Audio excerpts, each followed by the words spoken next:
Am fost acolo, doamnă. Doi indivizi dintre ei m-au apostat cu o bâtă.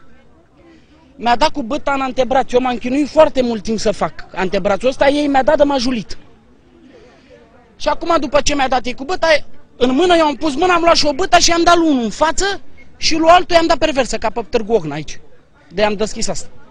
Și acum tot ei cheamă poliția. Ce înseamnă asta? Ori suntem golani, ori nu mai suntem.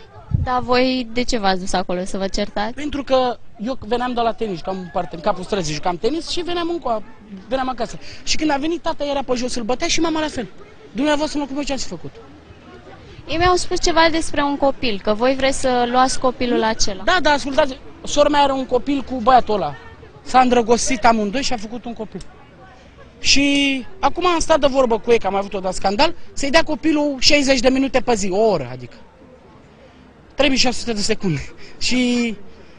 Și după... Nu vor să îl dea? Da, și după aia când a fost, ăștia s-au dus cu mama, sora mea cu mama, dați-ne și nouă copilul, ca să-l ținem și noi o oră. Și ei i-a luat direct la bătaie.